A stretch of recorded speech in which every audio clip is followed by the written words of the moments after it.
All right. Hello, Durud and Shalom. Guys, here we are again. We have a whole bunch of updates. Make sure you post your questions in the chat. Let me see who we have here. We already have our favorite people. Fantastic. Oh, I see you guys. Okay, chat is already busy. Well, thank you for being here, guys.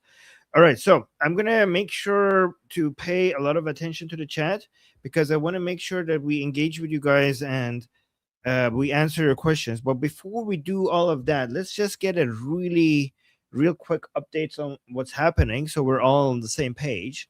And oh, hi, Monkey. Hello, hello, hola, and Darut, and shalom. Hola, Durud and Shalom. Okay, I like that. Okay, let's see what's happening, and then we'll go to your comments and everything. U.S.-Iran ceasefire is under pressure this morning as American forces launch retaliatory strikes near the Strait of Hormuz. And President Trump is now warning that the U.S. may have to finish what they started if Iran continues to strike. Trey Yingst is live in Tel Aviv with the very latest. Hey, Trey. Yeah, hey guys, good morning. The United States conducted another round of airstrikes against Iran overnight after the IRGC targeted shipping vessels in the Strait of Hormuz. According to U.S. Central Command, a variety of different targets were hit, including Iranian military surveillance infrastructure, communication systems, air defense sites, drone storage facilities, and mine layer capabilities. The president posted a Truth Social shortly after the strikes, saying United States aircraft just struck Iranian missile and drone storage locations and coastal radar sites for violating the ceasefire agreement again. It is very possible that they will never learn. The president goes on to say there may come a point when we are no longer able to be reasonable and will be forced to militarily complete the job that we very... I don't know, man. I think like we're not going to do anything significant yet, but let's see what President Trump's saying. We are no longer able to be reasonable and will be forced to militarily complete the job that we very successfully started. If that happens, the Islamic Republic of Iran will no longer exist. In response, Iran launched missiles and drones. So here's the thing. I think the Islamic Republic's understanding is that President Trump is bluffing and he's not going to do anything before the midterms. And if, in fact, it's going to be bad for him if he does this before the midterms. So they might want to get more aggressive with this. In fact, there are probably parts of IRGC that thinks that we should escalate this because we should do at. I think there are parts of the IRGC that think that one way or another, war with the United States is going to happen again. Like it's going to get escalated to a high level. And we shouldn't wait for Trump to do this on his own timing. We should do it on our timing. And it's better to escalate now rather than wait for when Trump wants. Like, why should we wait for his timing? Given how bad he thinks this is going to be for the midterms, we should basically escalate the military operations now and get it going now. There is some people within the IRGC that are thinking that. But again, they're very much under pressure because Ghalibaf doesn't want that, and Ghalibaf is so far been successful in holding them back. But there is that philosophy in that within the IRGC, some people have the philosophy. Fleshy Interloper with the super chat saying ships sneaking through, no transponders. How many? That's actually Fleshy Interloper. Let us know how many if you can. Is it a big deal? Also, we need to check out Fleshy with another super chat saying, I think US will keep the Islamic Republic blind striking raiders. Yeah, but I don't know how many raiders do they have. Like they keep bombing the same area. Like are they like how many raiders does the Islamic Republic have? Like every time we're hearing like, oh, we blew up another radar. You know some of these are vehicles, right? Yeah. That you just drive it out there, pop the antenna up. So if they're vehicle radars, that could be that they got a shipment of them or they got driven in from somewhere. But there are vehicle types that pop up radar. Oh, interesting. Also, thank you, Fleshy Interloper. Thank you. Because Saeed Qasim Najad was asking this. So Shin posted this saying regime-aligned SNN media was saying several projectiles hit telecommunication towers in Sirik Island, okay, southern Iran, Hormuzgan province in Iran. And Saeed Qasim Najad is saying, has CENTCOM been hitting the same telecom tower in Sirik for the last few weeks? How many telecom towers are in Sirik? So what do you think to that? Well, a telecom tower is not the same as a radar. A radar could be a vehicle. A telecom tower is something very different. That, hey, they're making a great point, because if they specifically said telecom towers, we're not talking radars. If they're hitting many, it would be weird.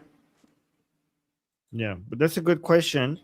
That, I mean, I don't know. Like, is Syric and Qeshm Island seem to be just the area that Americans are, that, you know, some might have the perception that the Islamic Republic has just said, like, okay, I'll make Syric and Qeshm available for United States to bomb, so that they could say that they responded, and we could have some US bases in Bahrain and in Kuwait for us to bomb, like maybe just a runway or somewhere that nobody dies. So we will keep bombing certain not very significant parts of US bases in Bahrain, and Kuwait, and you keep bombing different not very important areas in Qeshm and Syric Island, as a way for us to keep dancing this dance. That's what I think is happening. Maybe. I'd have to look at the videos, because the US usually has videos, and in the video you will be able to tell if this is the same strike or a different strike, what is being struck. So I would leave that to OSINT, or you know, take a look myself. But each of these strikes, usually when America does a strike, they do have video showing it. So that's where my mind would go. As far as it being too early, it's too early for them to fuck around and find out, because we can do a bombing campaign for 2 months and still be finished well before the elections, and have, you know, a little bit more stability, a little bit more peace in the markets. You know, we still have wiggle room. It's the middle of the summer, and the elections are in November. So there is enough time, very much enough time, to hit them incredibly hard before I hope they do get so stupid that they think Trump won't go hard before the elections, and they keep. But remember, I want the bombing campaign, so I would hope they keep fucking around and they find out. We are too far away from elections for them to be thinking that. But hey, I hope that's their mindset. I hope so, because they're going to find out. I think a lot of people's assessment is that President Trump right now has no appetite for starting anything significant. He could get hungry. They keep going, he's going to get hungry. He's going to want it. He's going to get pissed. But that's the assessment by so many people. I'm not saying if it's correct or not. The assessment by many people is that he's just going to keep doing limited strikes and calling it a big deal, but they're all going to be limited. That's what people's assessments are. I would go to their accounts and check if they said that there won't be a reply to what happened on Friday, and say, look, they were wrong about this. They're going to be wrong again. They usually underestimate what Trump is willing to do. Wait, let me see some videos on some of the stuff that happened. So here's one. CENTCOM released this video. The U.S. military has released footage of Friday strikes on Iran near the Strait of Hormuz. According to U.S. Central Command, the operation targeted missiles and drone storage sites along with coastal radar facilities. So let me watch that. But the video I want to see, I saw this video before, by the way. So what the video I want to see is what the Islamic Republic hit in Bahrain and Kuwait. That's what I want to see. I want to see that one, to see if it's a mobile site, because if it's a mobile radar, they said radar, right? Is it showing it before it hits? Oh, let me see. No, that's just a hit. I can't really tell from there. Yeah, no, look! I see it. I see, like, is that a tower? I think that's a tower. Yes, that might be a tower. Okay, these towers are cheap, easily constructed, and they usually work as an array. I mean, they might work as an array. I wouldn't say usually. I believe they might work as an array. It wasn't my field. I have another video here, and then guys, we'll get to the super chat. U.S. Navy Air Force fighter jets conducted strikes tonight on 10 Iranian military targets at multiple locations in and near the Strait of Hormuz. Okay, so here's another video. Let me play this. I don't know what the hell was that. What is that? Wait. That could be from where they're bringing out the drones. Maybe they have a tunnel in there that opens up and they just pop out and fire and come back in. I'm not sure. I'm just guessing. Okay, these are too far away for us to see what was hit. Oh, wait, what was that? Go back. This over here. Oh, no, not above it. I didn't even see. I don't see anything here. What was this? Is the place where the explosion happens. What was that? That's so small, it could have been a vehicle. Yep. Like a radar vehicle. See where it is? Yeah, these videos are not going to tell us what they hit. So, yeah, they're too small. Could be nothing, could be something significant. Let me respond to the super chat. Amir saying, I am rejoicing the actions has started, yet I won't retake my bitter points TDS so fast. Wait for real progress. Yes. Yeah, guys, we might be here for a while. Like it's going to be, again, this is the circle that we're in. Okay, ships are gonna go through the Strait of Hormuz, southern lane rather than northern lane, closer to Oman rather than Iran. IRGC like, nope, that's not the lane. I'll blow you. I'll shoot some drones at you. They shoot some drones. Many of them won't hit. Sometimes some of them would hit. As soon as some of them hit, United States would respond. United States will respond in Sirik and Qesh. Similar videos to what we just showed you. And the Islamic United States are going to be like, oh, you hit a ship. That's a violation of the ceasefire. So we're going to respond to you in Qesh and Sirik. And then the Islamic Republic will be like, oh, you just hit us in Qesh and Sirik. That's a violation of the ceasefire. We're going to bomb U.S. bases in Kuwait and Bahrain. And they're going to do that. And United States were like, nothing really happened. So we're going to call it that. We're going to stop here. And then we're going to go back to this. This might be where we are until maybe the midterm elections are over. And also when the troops are arrested and met with their family. And also when we have more missile interceptors and other types of munition at a higher level. Maybe that's what we're dealing with. Okay. I agree, and I don't like the pace. I don't like the slow pace. I don't like this ping pong. I'm not a big fan of. I like playing ping pong, but it's not something I want to see, especially in warfare. I would rather see the IRGC ramp up and fail, but that's the problem. If they ramp up and fail, we're not. It's possible that Donald isn't upset enough to do a larger strike. And I don't want them to do something so large that he has to respond, because that usually means that it costs lives. So if you know my preference, right? I'm not agreeing with this method. I like the guy, he's done more than a lot, but as far as what's going on now, I don't agree with this methodology.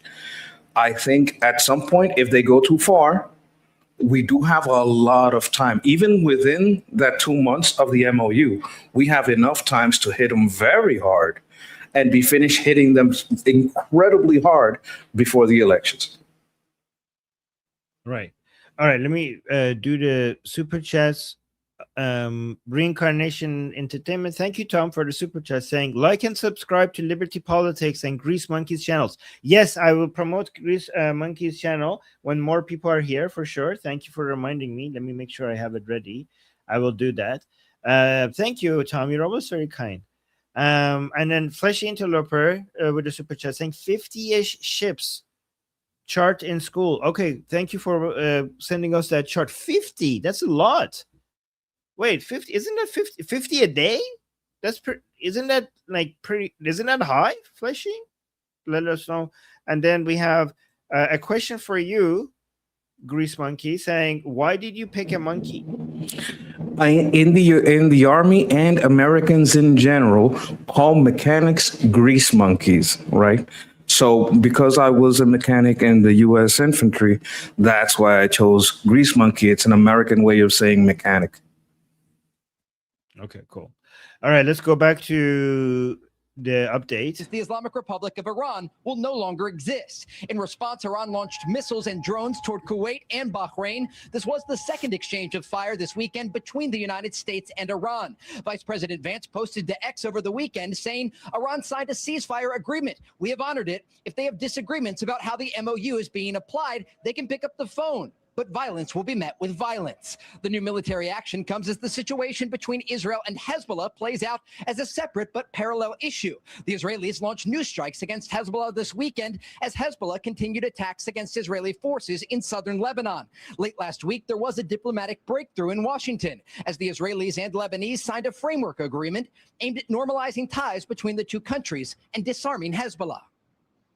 These were intense talks, difficult talks, but we arrived at an agreement, the framework agreement, which will allow for the achievement of a full peace agreement between our two countries. While the situation in Lebanon is stabilizing slightly, there are questions about if the technical talks between the United States and Iran will move forward this weekend as scheduled due to the fact that the Iranians are still testing this fragile ceasefire agreement. Guys? So, Trey, you mentioned and you laid out perfectly what's happened over the weekend. In two separate cases, Iran, who has perceived the MOU as to being violated, the ceasefire, that they are striking Kuwait, Bahrain. But yet, this seems to me that this week we are going to climb up the escalation ladder when you have Vice President Vance saying violence will be met with violence. How do you see this week playing out? Yeah, it's possible. Look, this memorandum of understanding is a very simple agreement. It's about a page and a half, and it very clearly states the Strait of Hormuz has to be open. And the president has indicated there will be no tolling of the strait, and they can't be launching drones and missiles toward vessels that are trying to pass through. But the Iranians continue to do just that. They have targeted these vessels with a variety of attack drones. And these one-way attack drones can cause significant damage to these vessels that are often carrying sometimes 2 million barrels of crude oil through this critical waterway. And there are still thousands of sailors that are stranded in the Persian Gulf. And so these strikes overnight are meant to send a message to the Iranian regime that if you continue to try to destabilize the region and test this agreement, that ultimately this is going to be met with the force of the U.S. military. And that is why you saw those extensive U.S. strikes overnight. And both President Trump and Vice President Vance have indicated that if the Iranians do not choose the diplomatic track, that the military option remains on the table. So, Trey, Iran's Arab neighbors applauded the memo of understanding. What do they make of this latest skirmish and the U.S. Launching retaliatory strikes against Iran? It's a bit ironic because you had in the past 24 hours the Iranian foreign minister traveling to Baghdad to meet with his counterpart and the president there in Iraq. And during his remarks, he said that the Iranians are still interested in creating a Gulf coalition. But as he was making those remarks, these Gulf countries were shooting down incoming Iranian fire. And the damage that we saw was caused to residential buildings. And it's an indication that while the Iranians continue to say one thing, their actions don't match their statements. And that's exactly why the administration is watching closely what is happening in the Strait of Hormuz. But again, these Gulf countries are on the front line of this conflict. The president told me previously he was most surprised by the fact that these mostly neutral countries came under direct Iranian assault during Operation Epic Fury, despite the fact that they weren't involved in the conflict. And that's exactly what we are seeing today. The Iranians lashing out against these neighbors that they claim they want peace with. But in reality, they are launching missiles and drones toward residential populations. Yeah, it seems like maybe these Gulf countries are realizing they're going to have to find some sort of arrangement or peace with Iran because they are the targets when things go wrong. So great to have you here. And with that. All right, let's actually respond to some more comments by you guys because I want to make sure that we're engaging with you guys. Reincarnation Entertainment with a super chat saying, remember school less than 4 hours? Yes, guys. We are going to be in our discussion group in 4 hours from now. less than 4 hours from now. Thank you so much, Tom, for reminding everyone about that. The QR code in the top left will get you there. Thank you. We got another super chat. Ahef, thank you, saying, do we know about how many missile launchers Iran has left? Ooh, that's a good question. So my understanding is that they might have 2/3 of it left. Is that what your, I could double check this for you. Is that your understanding, Monkey? I think so. I'm not very sure. I thought it was half, but this is me guesstimating. This is not me remembering. Okay, so I will double check this for you now, guys. When they were reporting during Operation Epic Fury that, I don't know, 90% of the missile launching of the Islamic Republic has been taken away from them, that was not a lie. That was true, but it wasn't taken away by destroying 90% of their missile launchers. But it was taken away by closing the entrances to the missile cities. So the missile launchers, most of them were still there, were not destroyed, but they couldn't be used because their entrances were bombed. But And we saw videos of them opening them. Right. Or pictures. Yes, exactly. We saw the entrances to the missile cities being opened up, and means that they now have access to them again. But let me actually see.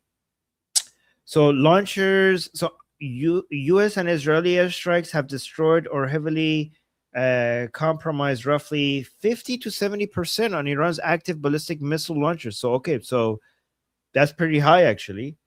But here, while surface and mobile launchers have taken a major hit, a significant number remain protected inside fortified subterranean tunnels and bunkers. Destroyed, heavily compromised, roughly. Okay, so the active ones have been destroyed, but there's a lot still underground. Okay, so because so many launchers were wiped out or buried under collapsed tunnel entrances, Iran's ability to fire massive simultaneous barrages, it plummeted over 80%. So it plummeted over 80% because they didn't have access to the launchers, not because 80% of them were destroyed.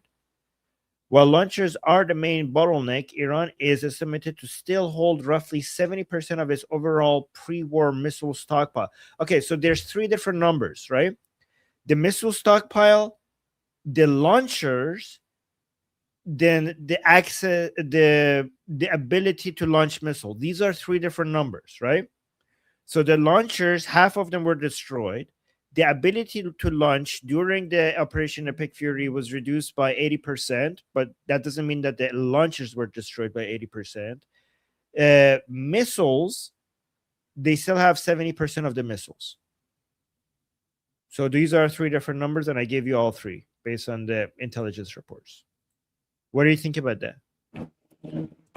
You know what? I think they would also be trying to bolster. I think they would be trying to get supplies from wherever they can to increase their stockpile. I don't know how easy it is to get the type of vehicle that launches them. That might be a little bit more difficult.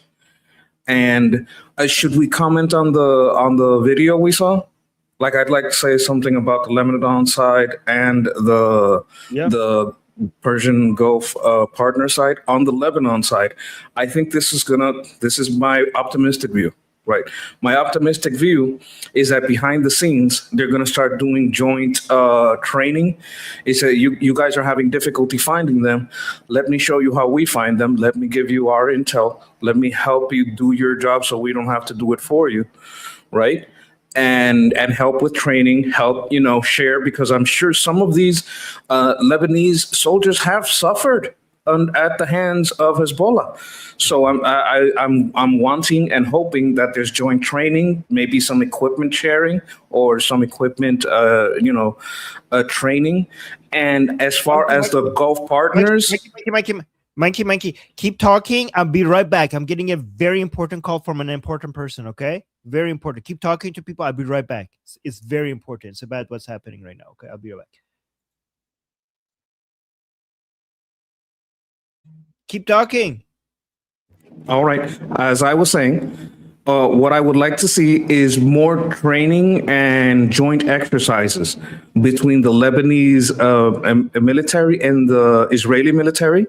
I think, brothers in arms is a phrase that comes from having a shared target and having to deal with being attacked by that target. I think working together is going to bring them closer together. They can share methodology, they can share equipment, and they can share training, right? I think this would make the Lebanese army stronger than just giving it equipment and money. I think it might, just going off what's happened with other places that we've helped along the way, it could help them come together in a great way. I also think that this thing with the boats is a problem, but the larger problem is if they keep striking Persian Gulf partners. Now, striking Persian Gulf partners would up the pressure far more than hitting like a boat. If they hit a boat and they don't kill anybody, and usually they don't, that's a problem, but that usually leads to a strike on a military site. Now, what they would be doing, and it would be more it would be more of a straight problem than a nation problem. Now, if they start striking Persian Gulf partners, that would up the pressure. That would anger the administration more, in my view. That might lead to larger strikes. So these are my takes on the Israel-Lebanon side. Working together, very important. Working together and sharing intel and training, it's very important. And equipment might lead to more unity because they both have Hezbollah as an enemy. I'm sure people in the Lebanese army have also died at the hands of Hezbollah, and the struggle will bring them closer together. And they would also know that Israel helped the UAE, gave them the Iron Dome, right? So they know, look, Israel, when they want to help, they go all out, right? So that would help them come together. And attacks on Persian Gulf partners are a larger pressure point than the boats themselves. All right. You have my audio, right? Yeah, okay. Everything's fixed. Okay, so guys, I'm talking to very important people. I don't know if I could share it with you guys. I'll ask them. Koala Katie, thank you so much for the super chat saying, will Islamic Republic stop hitting for Khamenei's funeral? Oh, that's actually an interesting point. They might actually have to de-escalate because they might be worried that something might happen during Khamenei's funeral. You're right. Actually, Katie, that is a very smart question. They want maximum presence for Khamenei's funeral. So there will be a lot of motivation to de-escalate things. So people before and during the funeral, so people feel safe to show up. That is a very good point, Koala Katie. I do think that you might be right. I think that there's going to be a lot of pressure on the IRGC to de-escalate around that time, because some people who want to come for the funeral might stay home if they're afraid that it could get bombed. I think, let me ask you, right after the funeral, after everyone's gone home, would they then have a barrage? Would you think that's likely? After that, we're going to go back to this whole dance that they're having. Wouldn't the streets say, oh my God, our dear leader, we need revenge, right after the funeral? Or would they just not listen to the streets? The streets are becoming irrelevant. The people who are anti-DL, I'm sure they're going to have the upper hand at some point, like more of an upper hand at some point. Right now, they're being sidelined. Yeah. So, but great. Makes sense. Yeah. One thing I could tell you, Inserver is talking about Mujtaba. One thing I could tell you, everybody in Iran is talking about whether or not Mujtaba will show up at his father's funeral. And this is a very, very hot topic in Iran right now, because if he does, holy shit, we'll finally see Mujtaba.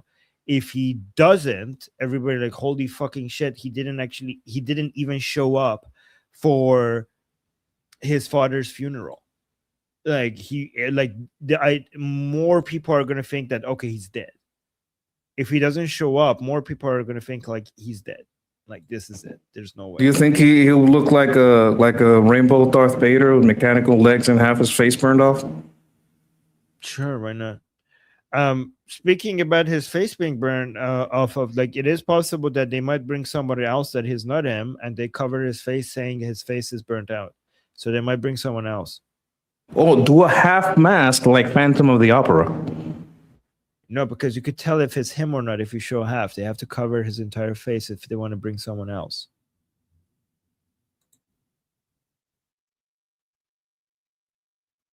Oh, look, how do you respond to this? Somebody in the chat saying peace through proportional response. What could go wrong? So people are criticizing President Trump, saying this is weak. This is not peace through strength.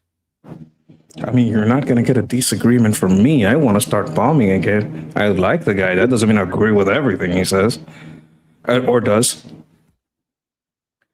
And then we have Amir agreeing with you, saying, Monkey, I'm hoping as well. I don't believe Hezbollah in Lebanon will really be pushed down as planned. Do you agree with him? Not well. I don't know what the plan is, so I can't say as planned. But I do believe that when you're incorporating you're starting joint operations with another nation, it does take time for that integration to happen. They just signed, right? So any joint operations would be just starting. The commanders are just starting to meet and talk and sit down, right? So this is something that would definitely take time. But the most important part is to get through. They're going through their MOU phase. Basically, they're having an understanding. Hey, we're moving forward to a larger piece. I'm hoping that phase goes well, and I'm guessing there's going to be some integration, some interaction as far as intelligence at the very least, and tactics. And if they start seeing results on their side, I mean, these people are generals too. They're commanders too. They want to show success. They want to be able to get larger budgets. That comes through success. If they see results on their side from any training intel that comes from Israel, they're going to want to do it more. So that's what I'm hoping for. That's my hopeful side. And, I'm going to put that in my thoughts and prayers. Right. Oh, we got a super chat. Thank you so much. No borders. Okay, thank you. Saying Armin has an open line to Ghalibaf also. You know what? I think I do. Because I think he watches me. I'm joking, by the way. I think he watches my Persian YouTube streams. The ones that has mostly an Iranian audience on my Persian channel. Because I recommended to Ghalibaf to create a fake opposition. Guys, I'm kidding. I'm not. I have the video to prove this. Okay, this is the video here. I have the video to prove this. Okay, let me know if you want me to show it to you and tell you what it is. Because, by the way, I'm not saying he's listening to me, but it's almost as if he's like watching me directly. Because I suggested to Ghalibaf to have certain mullahs and influencers to come and attack you and Pezeshkian and Arakchi, but in a controlled way, like kind of like a fake opposition, to come out and say, you know what, fuck Ghalibaf, fuck Pezeshkian, fuck Arakchi, I hate those fucking guys. Okay, but then get that, but make sure it's controlled, manage it redirect that to a way that you could actually control it, right? And then just 2 days after I said that on the Persian channel, this video came out. Let me know, like, guys, you want to go nerdy on the Durka? Sure. This is too detailed. I bet he does watch. Yeah. Okay. So let me just translate this. This just came out in Iran. Okay. So let me translate these for you guys here. Yeah, so I'm saying, so like control the position. Yeah, exactly, like control the position. I think that this is paid by Ghalibaf, controlled opposition by Ghalibaf. That's what I think is happening here, right? But let me actually show to you guys. I genuinely think this guy has like his bank account is being funded by Ghalibaf. But let me play. کسی جرأت داشت بگه چرا نمیگی جزئیاتشو؟ Okay, so he's saying when Ali Khamenei was alive, did anybody come and give us the details of negotiations? امام با اون کسی که میخواست مکفارلین را افشا کنه چه کار کرده؟ بخونید. مذاکره کننده ارشد دولت شهید رئیسی رفیق بنده است، آدم فوق‌العاده‌ایه. آیا So I will give you the gist of it. I'm not going to tell all you all. از جزئیات مذاکره حرف می‌زدن با من؟ So he's basically is trying to say, like, guys, you keep asking Ghalibaf and Pezeshkian to give you more details regarding the negotiations. But even during our previous the president that we liked, Raisi, they didn't give us the details. So why are we expecting them to give us the details now? They would never, they shouldn't be giving us the details. صلاح نمیدونستن. بنده هیچ وقت اصلاح طلب نبودم، ولی اینکه حالا اینا اومدن بگه آی چون اینا اما نیستن خائنن، این انصاف نیست. He's saying I never supported people like Pezeshkian, like the reformers. Like I'm not I guys, I'm like you guys. I hate them. I hate these Pezeshkian type people, okay? But it's unfair for us to say like, oh, because we're against them, we should be unfair to them. Just because we're against people like Pezeshkian, it doesn't mean that we should be unfair with our criticism. If they're not giving us our details, the hardliners like our people weren't giving us details in as well. You guys see how this is controlled opposition? You're like, guys, I'm like you guys. I'm also anti-Pezeshkian, but let's be fair. جزئیات مذاکرات رو نمیگفتن. حالا به اینا رسید که من ازشون خوشم میاد یا بدم میاد، اینا باید بگن. هیچ وقت نمیگفتن. چرا شما like now that the people in power are, regardless of whether we like them or don't like them, regardless of that, now we're saying like, oh, they have to give us all the details. Like, no, they never give us that. قبلی‌ها رو نمیگرفتیم. یعنی اینا رو فقط میگیریم. یا مثلا مقایسه دولت این بنده خدا که من بهش رأی ندادم که با بزرگترین امپراتوری دنیا جنگیده، بعض اقتصاد. So he's saying like, let's now now our people, like the hardliners, we keep comparing the government of this person. Like he never mentions Pezeshkian, like this person that I never voted for. Like, so he's not even mentioning Pezeshkian's name, right? Like this person that I never voted for. We keep comparing the economic condition under his, rule compared to the previous one, which is not fair because he's fighting against a superpower. Like he's fighting against America. Like we keep saying like, guys, I didn't vote for him. Like, screw him. Fuck this guy. Like he's not saying what I'm saying. Like I'm just exaggerating what he's saying. But he's saying like, yeah, guys, I never voted for this guy. But come on, we cannot tell him like he's doing a bad job on the economy. He's fighting a superpower, United States. الان با اقتصاد دولت‌های قبل مقایسه کردن به بهانه‌ای که ایشون قبلا انتقادهای ناجوان مردانه کرده در مورد دولت‌های قبل. اگر انتقاد ناجوان مردانه کرده در مورد دولت‌های قبل غلط کرده. Like it's true that Pezeshkian has said bullshit. Like he's not mentioning his name. Like if he's, it's true that he has like bad, he said bad things against our camp and fuck him.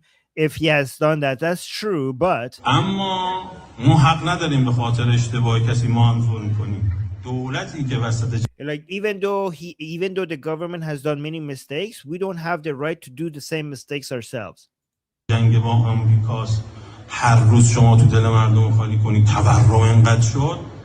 Oh, he's saying like when our government is fighting against America, we can't just come out and take hope away from people, like demotivate them by saying like, oh, look at the inflation.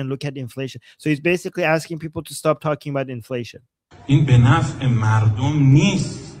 Like this is not good for our people if we keep saying these like bad messages, like take negative messages regarding the inflation. وسط جنگ. In the middle of a war, we keep complaining about inflation. چرا؟ چون این آقای مال مانی، ما یکی دیگر رو میخوایم. Oh, why? Like, and we only just keep complaining against Pezeshkian, and he's not saying his name. Like this man, we keep complaining about him only because he's not part of our camp. He's part of the other camp. من اینجور میفهمم که دعوا انتخاباتیه. Anyways, he keeps on now making the same point. I'm not going to continue. But you see what he's doing? He's trying to be like, guys, like, yeah, these people, fuck them. But come on, let's be fair. Right? He's trying to tone down that, like he's trying to reduce the attacks on Ghalibaf, Pezeshkian, and Arakshi and I stuff like saw that. I saw a comment from BT in the chat. Nah, this is too reasonable, and I'm with her on that. Yeah, this is. I think fairness is haram, isn't it? Isn't that against? But I don't think this is. Yeah, this is too fair. I'm with her on that. This is controlled opposition. This is about somebody going out to the people who hate Pezeshkian and Ghalibaf and the negotiating team and trying to manage them, trying to make it tone them down, right? And I saw somebody. Well, let me see. Somebody in the chat was saying, "Oh, got so many super chats saying." Oh, Sean is saying, Armin, quit giving them ideas. Okay. So, but here's what I did because Ghalibaf was watching me and we're like, oh my God, Armin has so many good points. Controlled opposition. Okay, I'll do that right away. But then today he was watching my show and he was like, oh my God, let me take more points from Armin. But then I said, like, hey, the hard, like Arzeshia, which is basically the radical hardliners. This man is Ghalibaf's controlled opposition. Go get him. And Ghalibaf was like, no, Armin, I was doing what you told me. Stop exposing me. So, see, I keep helping both sides so that I could turn them against each other. By the way, I'm joking. I do believe someone is watching. Let's say it's not him directly. Could be him directly. Who else is doing this? Who else is doing an analysis from our side in Persian? It can't be a lot of people, not with as much reach, I think. Maybe I just, see you too much as a mentor and you're such a large figure in my head that I'm just bigging you up too much. But I think it's a possibility. I wouldn't put it out of the realm of possibilities. Some people over there, his advisors or himself, could be watching. I wouldn't put it past them. Right. Yeah. No, I mean, I'm not gonna. Yeah, we'll see. Okay, let's see. We have more super chats. Thank you, guys. We have Nina saying, "How will the Durka react?" Guys, for people who are new here, Durka is our term for the most jihadi, crazy ones amongst them, right? How will the Durka react if and when cardboard don't show up? Protests, kill each other, nothing. How will IRGC react to the Durka's reactions? This is a really good question, Nina. Okay, so if Mujtaba Khamenei doesn't show up during the funeral of his father, Ali Khamenei, so there's going to be different reactions, okay? Some people would cope, be like, oh, our supreme leader is it called occultation when somebody goes missing? Is that the word? Goes missing. I think we just call it goes missing. Missing. No. The religious term for it when the Mahdi is in hiding. I think it's called occultation, right? I don't know the English word for this. Yes, it is called the occultation. Ghaibat. So just like the Mahdi, our supreme leader is an occultation. So that's the coping response. Okay, so there's different kinds of response. Some people are going to be like, we told you, they have arrested him. This is a coup. We have to save the supreme leader. Let's go out, fight Ghalibaf and the current Islamic Republic to save the supreme leader. Okay, that is going to be some of the reaction. Some of them be like, he's dead. He's fucking dead, and they're lying to us. Some of them are going to be saying that Mujtaba is dead. Some of them are going to be like, we don't know what's happening, and the regime is not being transparent to us. If he's alive, show it. If he's dead, just please tell us. That's going to be some of them. Some of them are going to turn against Mujtaba, calling him weak. Some of their really hardcore, like his father was good. He's a weak supreme leader. He should have never been supreme leader. They chose him only because he was his father's son. So we're going to have a variety of reactions. Most of them will be against the Islamic Republic. If he doesn't show up, I think it will have a very, very negative effect on the understanding of the Islamic Republic. So think about it. Like the only ones who benefit the Islamic Republic are the coping ones, saying he's in occultation, he's missing, just like our Mahdi. Oh my God, so God is so wise. They're gonna say, and write this down, Islamic Republic. This is the narrative. I haven't seen you use this narrative. I'm giving you this for free. Okay, I'm giving you Shia consulting for free. Okay, these are really good propaganda. You have to say this. You have to say God, in His infinite wisdom, is preparing us for the coming of Mahdi. So He made the new supreme leader kind of like the Mahdi by putting him in hiding, putting him in occultation, and that's why he's younger. Because the Mahdi, when he appears, he's going to be younger. So we get used to the coming of Mahdi. This is a practice run for the coming of Mahdi. So that is the reaction that is going to help the Islamic Republic. Then we have the reaction that is going to hurt the Islamic Republic, which is everything else. They kidnapped him. This is a coup by Ghalibaf. We have to go save him. Fight until we save Mujtaba. That's against. He's dead. The regime is lying to us. He's fucking dead. The skeptical one that we don't know what's happening, but the regime is not being honest with us. All of these will be against the regime. Only the first reaction would be for the regime, right? So further division. Exactly. That's what's going to happen, right? Exactly. Oh yeah, we should do a poll. Should we do a poll on a fake Mujtaba being there? Okay, yeah, we could do a poll. Yeah, let me do the super chats and then we could do a poll. Good idea. Do you make polls through StreamYard or is that a YouTube thing? Through StreamYard. I'll teach you everything. Okay, I'll teach you everything. Young Padawan. Yeah. Yeah. Oh yeah, exactly. Mythic, thank you so much for the super chat saying, how would the US go about delivering farm goods to Iran? Is it possible the US could deliver weapons to the people under the guise of corn, soy, etc.? No, because once the Islamic Republic is going to get the food, the United States is not going to be delivering that directly. It will be the Islamic Republic, and they're not going to give it to the people. They're going to buy it and then sell it in the markets in Iran, right? So if you put guns in there, the Islamic Republic are like, oh my God, thank you so much for the guns. So this corn is popping too hard. Yeah. So that would be arming. You would be arming the Islamic Republic if you put guns in there. Yeah. So no, that wouldn't work. And thank you for the super chat, by the way. And Kevin, thank you so much, Kevin, for buying a membership gift for the people in the chat. Always with the gifts. Thank you so much. And then we have another super chat by BT June. BT June saying, we need more Durka Got Talent episodes. Yes. Well, Durka gets all their talent from me. Everything that they do, a week ahead of time, I give them ideas and I see after that they're doing what I said. So they have no talent. They're copying what I'm telling them to do. It's interesting. I was going to ask about that. Are the Hadar hoedowns organic? Like, do they adapt to situations? Do they make new lyrics and new songs according to what's happening? Yes, it is very much. Yeah, they're good at that. They're good at one thing. They're good at making their propaganda look nice, for at least for their internal audience.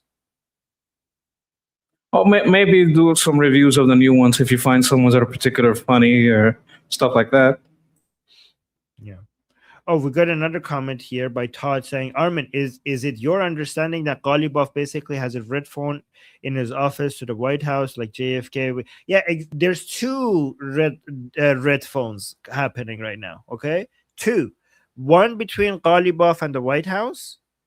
I do know that I'm pretty sure that does exist.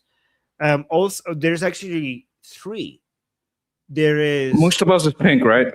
No, forget. Yeah, Mujtaba is irrelevant when it comes to not irrelevant, but he's not doing the talking, right? So there's Ghalibaf and President Trump.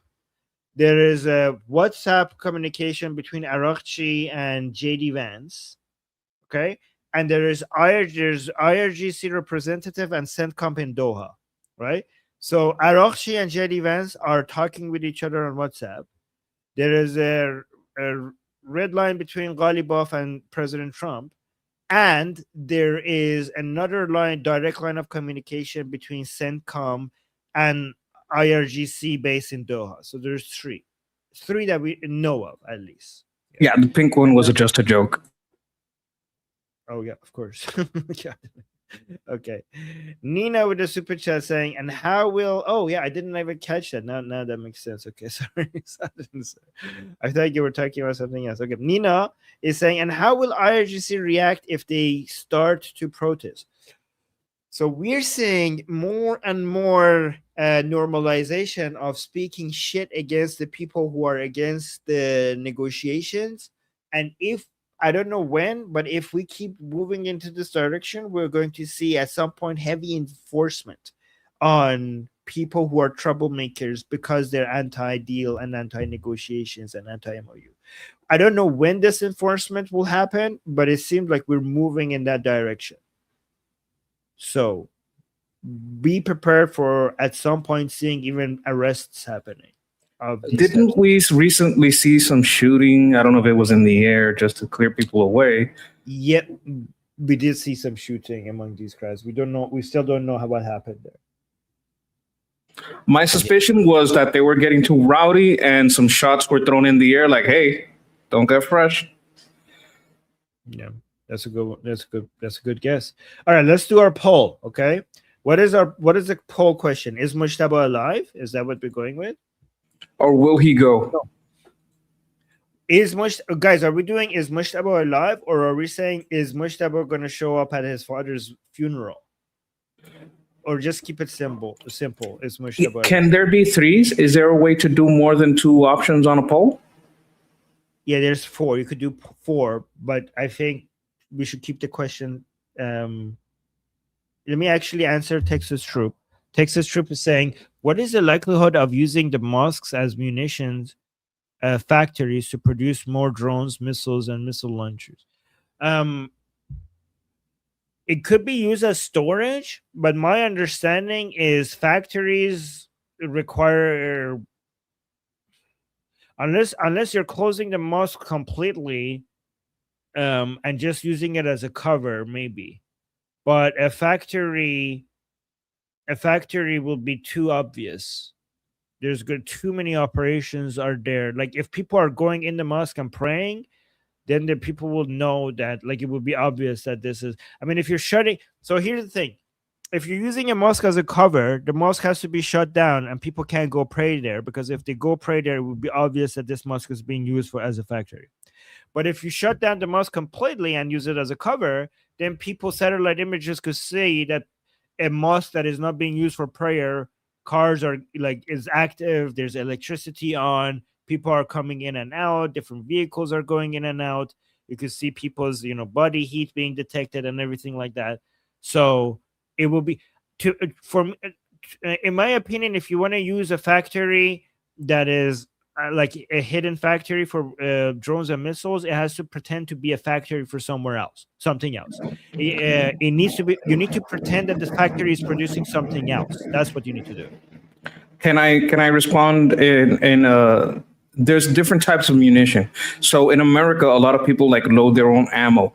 Can you load your own ammo for guns? Yes, but they're not expending rounds at a level where they would have to do that. That would be my point against that. Because Americans will have their image of, a dad or grandpa making his own gun ammo at the right weight that he likes. So that might be something that plays into that, especially in Texas, right? Because they do make their own ammo. They have to buy certain parts, but you can reuse the shells. So they can do that, but they don't have a need to do that yet because they're not in the type of firefighting where they need to reload their own small arms and basically hand weapon ammo. So they wouldn't be doing that because of that. What they could do is have smaller drones, like the kind of drones that you can make with a 3D printer. Yes, but I also don't think that they're at a level yet where they would need to do that. That would be for further on. Can people do stuff like that? Yes, they can. Is that happening? I also doubt it.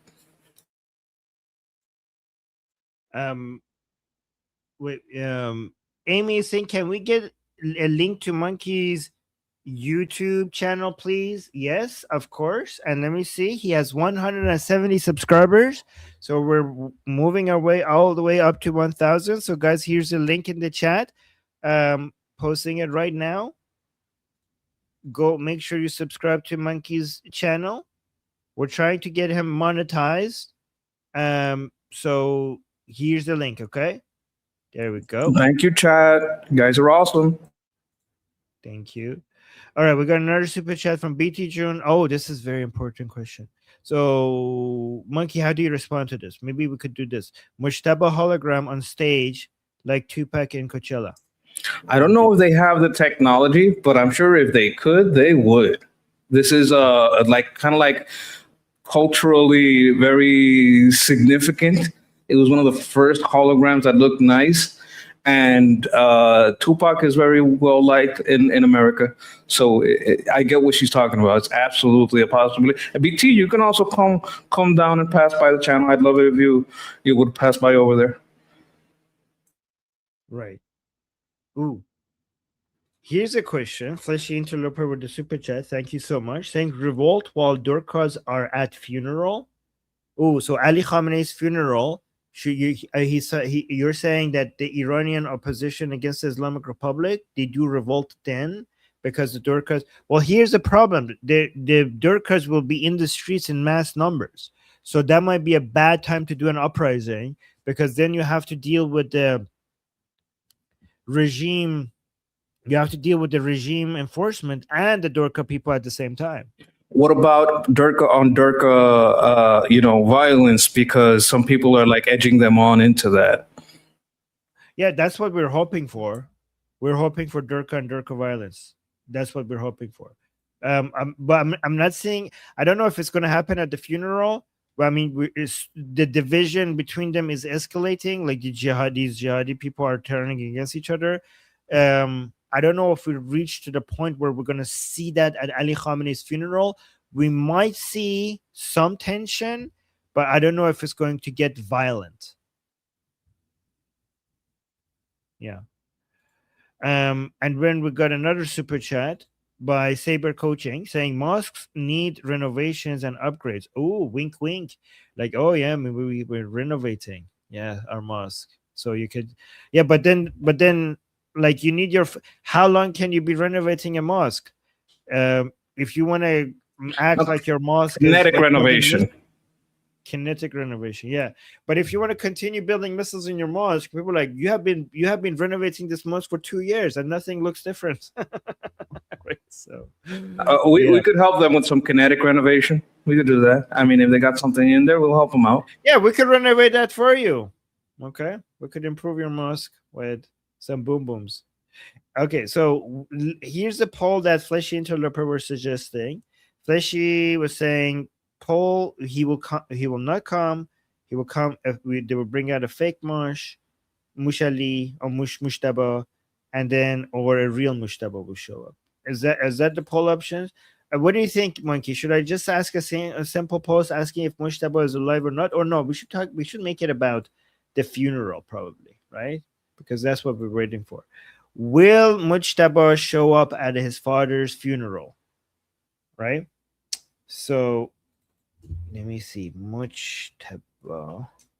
Okay, we could go with yes. No. No. Also, maybe I could add an option. They will bring out a fake. Right? Is that the good 3 options? Yes, no, they will bring out a fake. Should I put 3 options?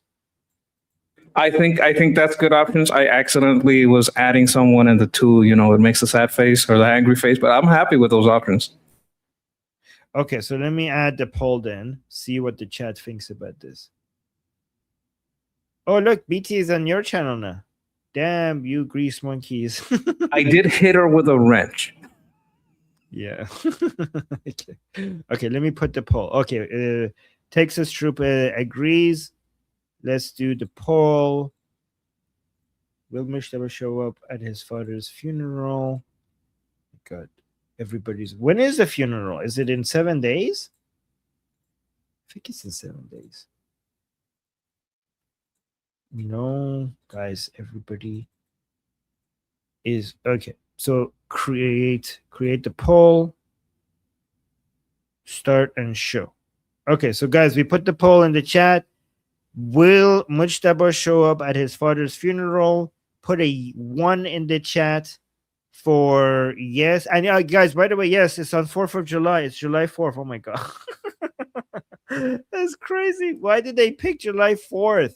Why did they pick July 4th? I don't understand. And they're tempting fate right there, because we love, fireworks on the 4th of Okay. So the question is, will Mujtaba show up at his father's funeral? So if you put a 1, that you would vote yes. If you put a 2 in the chat, it will vote no.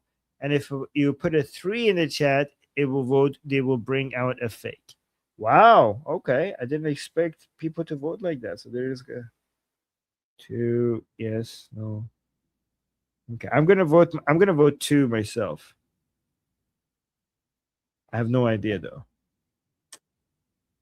Okay, we got a super chat. I will respond to that. Let me just see where this takes us. Okay, how about this? How about while people vote, we watch something that is happening in Iraq. Did you see what's happening in Iraq?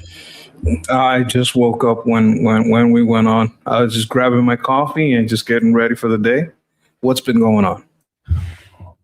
So this is crazy. So reports are emerging that last night while you were sleeping, gunfire inside Baghdad's green zone was happening. The poll is still on display. Yeah.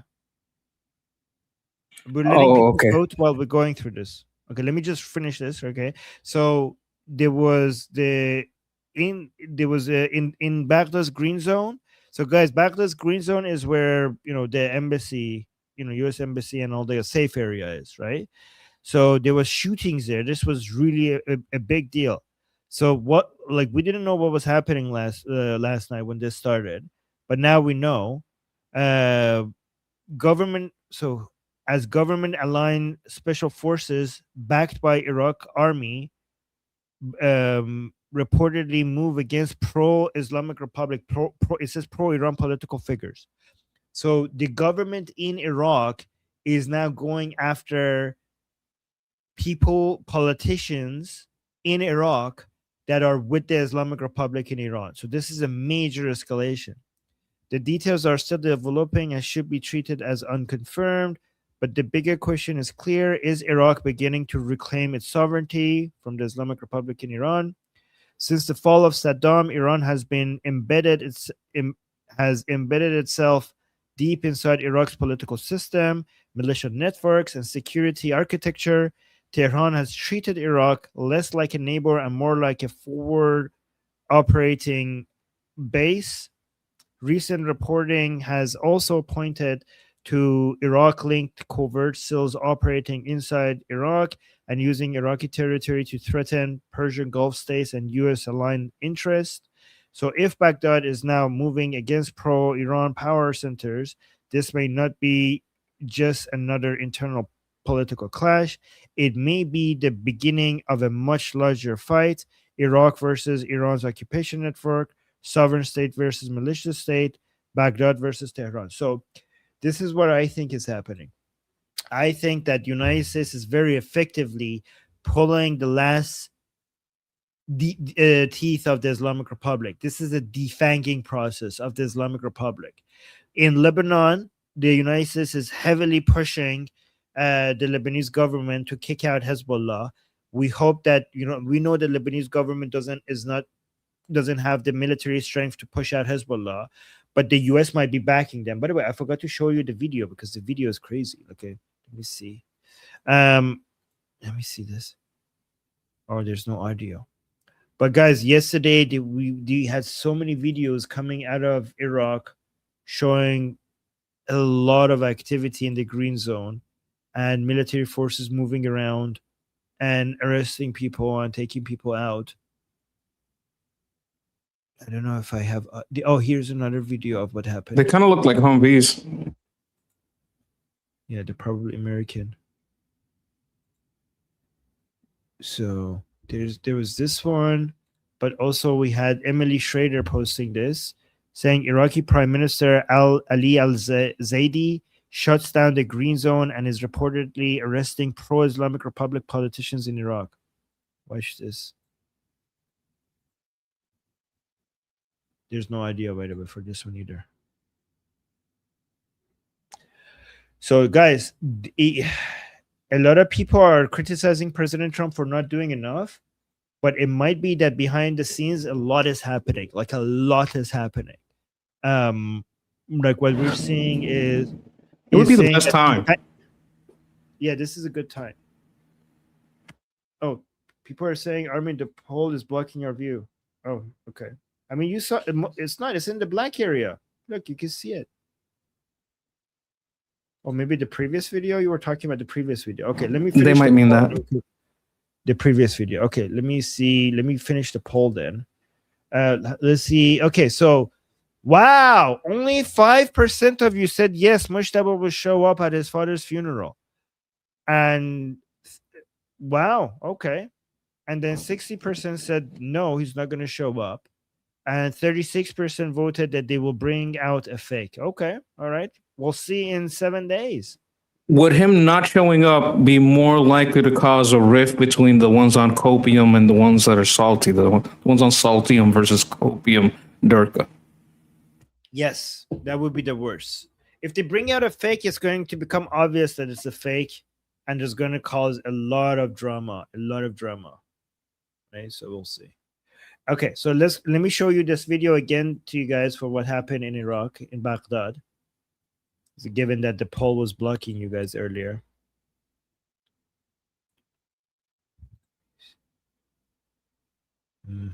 Okay. I do remember last night you guys talked about tanks in the streets too, or was that somewhere else? No, that was Ali was talking about this. This is what he was referring to. Okay. I think he should have said armored vehicles, not tanks. They might have, I don't know if he got it from a Telegram group or something like that, and it may be some miscommunication in how they wrote it. Yeah, or maybe a mistranslation. Could be. But this is what I think it might be happening. Like, as people are like, oh, we're not being, Americans are not being very aggressive against the Islamic Republic.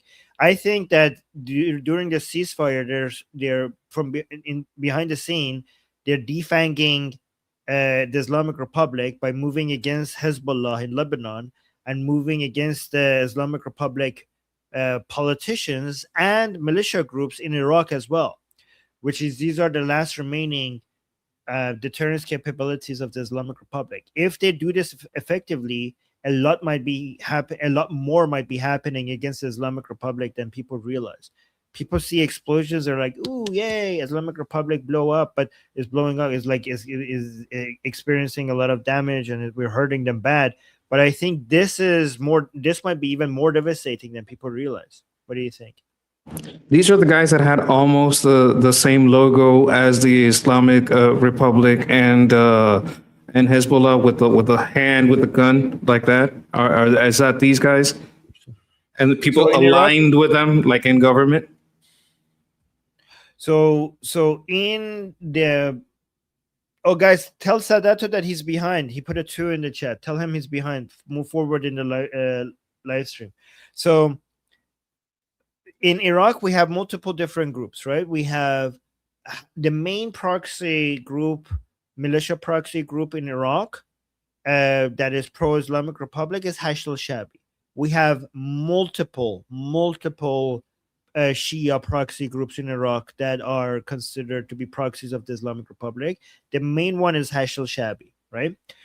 But beyond the militia groups, we also have politicians, right? Like within Iraq, a lot of the parliament members and a lot of the politicians are loyal to the supreme leader in Tehran and to IRGC more than they are to Iraq itself.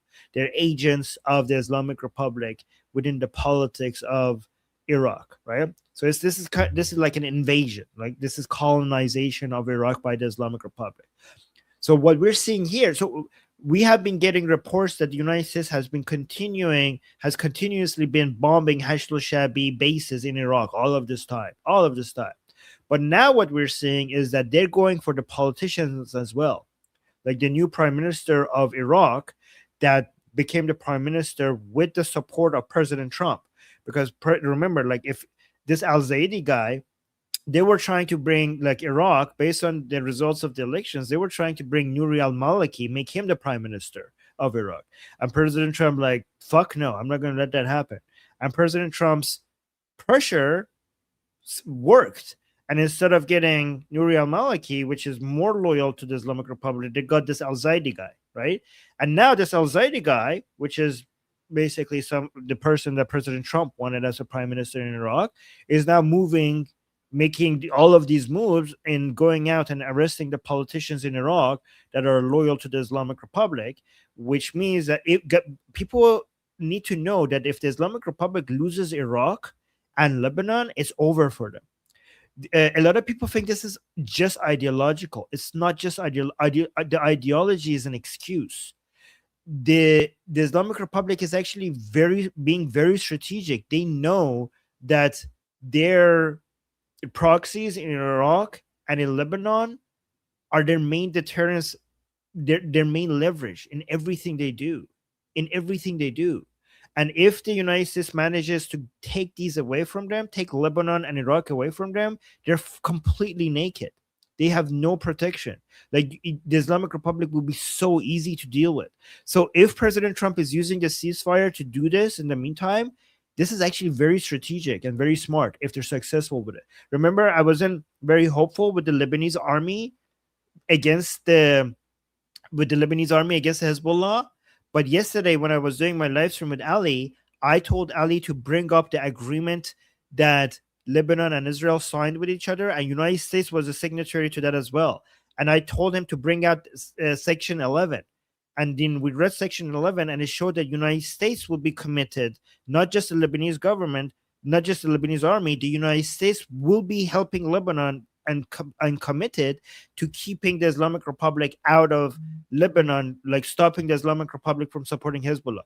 So if United States actually commits to this and supports the new government in Iraq and the Lebanese government against the Islamic Republic and Iran's proxies in both of these countries, then there's a lot more happening in the background, and this is actually very smart. What do you think? I think you're correct. I remember when you talked about that section of the deal in Lebanon, and what they're probably going to be doing really deep scans into and some forensic accounting is the SWIFT transfer. Do you know what a SWIFT transfer is? Yep. It's international banking. So I think that's what they're going to be looking at. They're going to be doing some forensic accounting to make sure that when they do these, flyers, come fight in Lebanon, they start recruiting, that they can trace that money and those banks and anybody involved with it. I would also venture a guess that one thing that they do in law enforcement here is they'll interview you, they'll let you go, right? And then trace your communication to see who else is involved. They might be bombing places and then tracing communications and then arresting people to say, hey, you have a direct tie with these people. When they got bombed, they called you. Here's the CIA intel. I think Fleshi Interloper said it over here. CIA busy, right? Like they have, hey, we have proof that you've been communicating with these people. These are terrorists. You can't be in the government. You swore an oath that you wouldn't be in contact with terrorists. We have the evidence here, and that they go grab the guy's phone. Oh, here's the phone. Here's where they called you. Why do they have your number? Why are you talking to them? Oh, you called them too. And then they would have the evidence to go after these people under the law, because I would imagine that it is against Iraqi law to be in contact and supporting foreign militias. Yeah, I mean, the law doesn't really matter over there. Whoever has the power, that's the power, like your military power will determine what happens. But also, one thing I need to say, the Islamic Republic doesn't have access to SWIFT, okay? Like they probably use Binance. Binance is they use stable coins and Binance and to transfer money around. And this is why Scott Bessent also is very active following these people's wallets and shutting them down. Forensic accounting, yes. Yes, exactly. United States is actually very good at monitoring, money moving around beyond just, the traditional official ways that people move money around, right? So the law is more of an excuse to gain power than something that's respected. I mean, yeah, even if it's just an excuse for that guy to consolidate power against IRGC, yeah, sure. All right, let me respond to some super chats. Amy, thank you so much for the super chat saying they will bomb ships to make USA attack on July 3rd for an excuse for him to not show up. Oh, for Moshtaba not to. Oh, Amy. Well, maybe that's a good. Man. Hey, Buff, take notes. That's a good idea.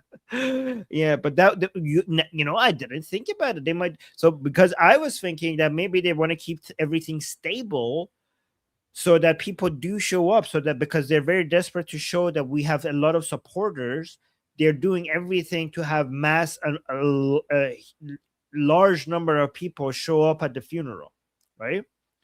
But Amy is actually countering that maybe actually they would be more interested in having some escalation to be like, oh no, it's not safe, maybe we shouldn't have Mujtaba out. That is smart. That is Amy. Buff, hire Amy as your strategist. That's pretty good.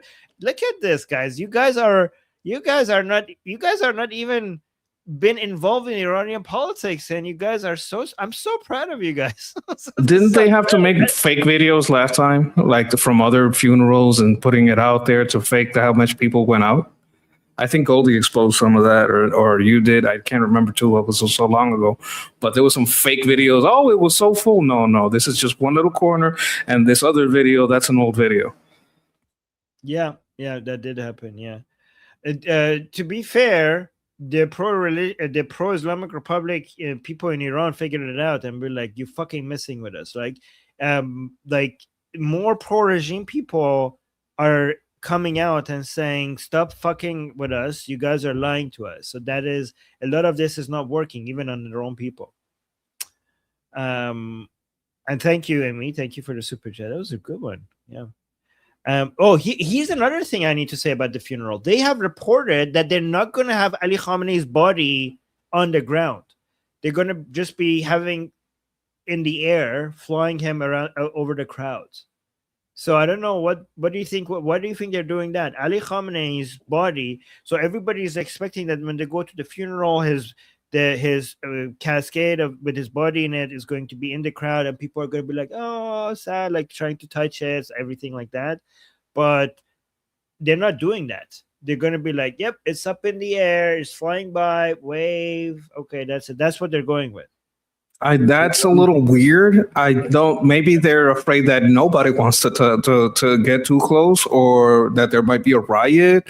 I don't understand. This is too deep in the culture for me to understand why they would do it. It doesn't make sense to me. It might be that they're trying to. I think there's going to be a lot of people showing up. Like, I think there will be a lot of people showing up, right? But I think I don't know if you've seen the pictures of Khomeini's funeral and Khomeini's body being attacked. Have you seen that? Like, I don't know if you remember. No, I'm not aware. So that was a huge disaster when it happened. I'm going to be honest with you. I thought it was still the first one. I didn't know there was a new guy. No, so Ali Khamenei is the second supreme leader, right? Khomeini was the first supreme leader. Right. Recently, when the strike started, that's when I saw his face, and I'm like, wait a minute, that's not the same guy. Oh, that's right. He would be way too old by now. So I don't know what you're talking about, but let me actually show you what happened. So hold on. Let me see. Sorry if I don't understand, but oh my God, just let me copy the picture. What the hell are you doing? Copy image address. Guys, people in the chat, do you know what I'm talking about? The first supreme leader's funeral went very, very wrong. Copy image. The people got too crazy? People they broke the cascade, and they got to be able to touch the body. The casket, right? What did I say? Cascade? Cascade is like a different thing. Oh, okay. Casket? Is that how you say it? Yes, the cascade is like almost like a waterfall, like something going over the edge and falling into the ground. Like, okay, sorry. Thank you for correcting me. Okay, here I found the image. So this is what happened in the first funeral. Jesus, what the? This is real. This is a real image. This is an AI. This happened. Yeah, this is happened. Crazy. The people wanted to touch the body so bad that they attacked the casket, and they broke it and they got the body out. This is Khomeini, Ruhollah Khomeini, the first supreme leader and the founder of the Islamic Republic. This is insane. Oh my God. Put him in the helicopter. I get it now. I understand now. Yeah, there are too many people who maybe they learned it. This was in 1989. Look, this is, yeah. So this is what happened last time. So maybe this is what they're trying to avoid. It seems so idolatrous. Yeah, everybody wanted to touch it because they think it's holy. And they had to bring in a helicopter to drag it out. Let me see if I have the video. Like they lost the body and the officials were trying to get the body out, and the body was hanging from the helicopter. Let me see if I could find the video. It was really bad. Is this the video of what happened? Okay, so this is 1980.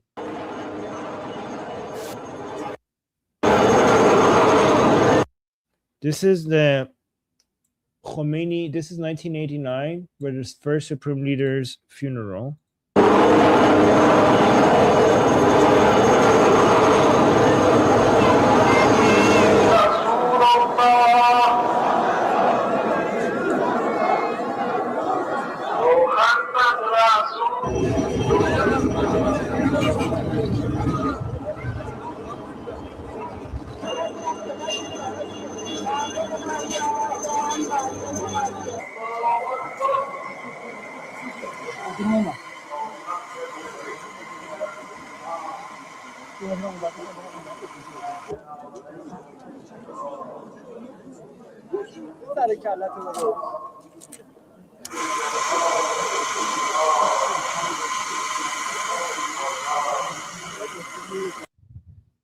So it doesn't have the whole, the madness. Oh yeah, okay. This guy is showing us the madness. Let me see. In June 1989, something incredible and extremely memorable happened in Iran. But it barely made news headlines in the West because it happened on. Okay, I don't want the explanation. I want the videos. Catch a glimpse of the body of their supreme. Oh yeah, there we go. Here's the video. Tehran of Iran. To Iranian people, this day is a day of great sadness. We have lost a great leader, and we are all mourning for such a great man. An estimated 10 million Iranians in black funeral dress clamoured to catch a glimpse of the body of their supreme leader, Ayatollah Ruhollah Khomeini. His supporters gathered like tiny insects, covering every stretch of ground as far as the eye could see. Several people were crushed to death in the hysterical crowd, which was standing outside in 40-degree heat. The helicopter seemed safer than going by road, but then it landed almost on top of the crowd. The mob swamped the helicopter after touchdown. Hysterical mourners pulled the coffin from the helicopter and began parading it around the site. The crowd was in a frenzy. The body fell out of the coffin. In the melee, the body of the spiritual leader of Iran was mauled and appeared to drop to the ground. The burial shroud he was wrapped in was torn off and came apart as mourners tried to grab bits of it for themselves. In the chaos, some people fell into the empty grave. Officials fired warning shots to get the crowd to move back. They stuffed the body back into the helicopter and announced that the burial was cancelled. The helicopter took off, with people hanging on to the bottom of it and trying to pull the supreme leader back out. As the helicopter flew away, the body was partially hanging out the door. Many hours later, the helicopter returned. The funeral casket was enveloped by soldiers. But finally, Ayatollah Khomeini was found his resting place. To stop people digging up the body, the guards used a crane to build a pyramid of shipping containers on top of the grave. Thousands kissed the containers. Some passed their children up to the guards so they could kiss the containers closer to the center of the pyramid. It was one of the largest gatherings of human beings. Anyway, Bruh. Bruh. What the? Okay, put him in a helicopter. No, I thought it was crazy. It's making sense.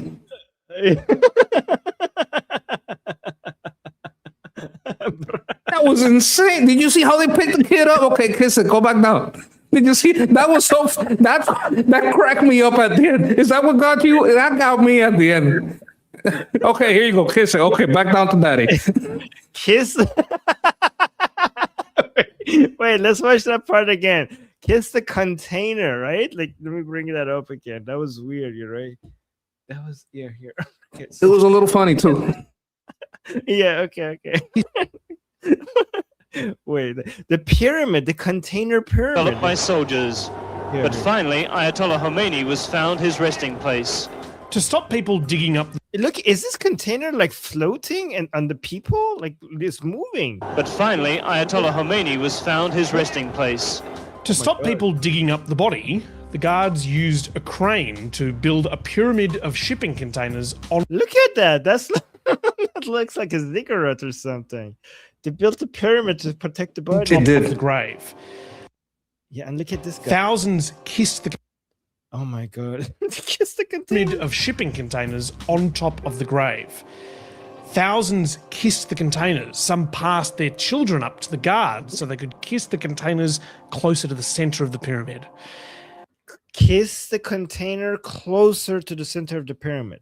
Okay, so this is why I tell you that Ali Khamenei's popularity and loyalty to Ali Khamenei was never the same as Ruhollah Khomeini. So every step it gets lower, right? So Do you think the zeal of the Durka has gone down too? Because I don't know if the new Durka are as high octane as these. These are some high octane Durka right here. yeah. So people, when I said to people that going from Ruhollah Khomeini to Ali Khamenei, he lost a lot of popularity compared to the first supreme leader. People are like, "What are you talking about, Armin?" The people, look at these crazy Durka people. They worship this idiot. Like they look like they worship the man, right? I'm like, yeah, it does look like that, but it's still nothing compared to how they worshipped. Here, let me put all three of them next to each other, right? So this one is Ruhollah Khomeini, the first supreme leader of the Islamic Republic. This guy in the middle is Ali Khamenei, the second supreme leader of the Islamic Republic. But when I heard that he died, I thought it was the first one because I didn't know that the first one had died. I realized now this is just me being an uninformed American, and I apologize. But I didn't even know because I wasn't like up to date on the stuff. When I saw this guy, I'm like, this isn't the same guy. And you're telling me that Ali does not have at all the same level of support and worship that the first one had, right? Not even close. Even though it's high, like it's like Durka level high, but it wasn't even close to Ruhollah Khomeini. So every time we go from one supreme leader to another, we're gonna get a lower level of loyalty. Okay, but having seen that video, you still go with the helicopter, right? Yes, of course. I'll still go there. So yeah, guys, please, everybody here, remember the supreme leaders of the Islamic Republic. First one, and Ruhollah Khomeini, which is the founder of the Islamic Republic. Second one is Ali Khamenei, who just recently was killed. And now we have, I don't know, maybe we don't, I don't know, we might or we might not have the third supreme leader, which is Mujtaba Khamenei. And all, by the way, this is AI because we don't have this picture of him. We have less than 10 pictures of Mujtaba Khamenei, and this ain't it. So this is AI. Yeah. Anyways, let's go back to the super chats. By the way, look at this, Amy. Your question, Amy, your question brought us down a rabbit hole. That's a lot of mileage, right? That's a lot of bang per buck, you know? I don't know what I'm saying. It's good interaction there. Oh, yeah. Thank you. Thank you for the support. And then Stick and Beans with a super chat from Israel. Thank you so much. Saying, if some still think Lebanese government and Hezbollah aren't the same thing, think again. Also, Lebanese army is highly infiltrated with Hezbollah, simps, and members. It's true. Okay, so you're right, but it's also not completely. So the Lebanese government, Lebanese army is compromised by a lot of Hezbollah sympathizers, but they are separate. And a lot of Lebanese people do want Hezbollah out, and a lot of Lebanese people do want IDF helping the Lebanese government to kick Hezbollah out. There is a lot of hatred for Hezbollah in Lebanon. We can't deny that. So what you're saying is true. There are Hezbollah sympathizers within the Lebanese army, which makes the job difficult. But it's also true that Hezbollah has never been this unpopular in Lebanon. Like, the hatred for Hezbollah in Lebanon is at its peak. And that provides a window of opportunity. But I also agree with you. If you're saying that we cannot trust the Lebanese army and the only solution to destroying Hezbollah is the IDF, I also do agree with that. So a purge, you start purging these people, start looking into them. That has to be like phase one. If you're you're the Lebanese government and you're looking at the Lebanese military, you're going to start working with intel, saying, "Hey, who among these people are actually working against the people of Lebanon and more for our IRGC?" A purge will be welcome, like what's going on in Iraq. Right. Yeah, true. You know, you're right, actually. Monkey is correct. Like, it's true that there are people within the Lebanese army that are loyal to Hezbollah. It would be, we'll see if the Americans and Israelis could help the Lebanese government get rid of them. So we'll see. It's difficult, though. I do acknowledge that it's difficult. Mark, thank you so much for being a member for 5 months. And we're going with the meme of 2. Okay, 2. Yeah, so people are... Was that in response to the poll? To the poll, yes, exactly. And thank you, Mark.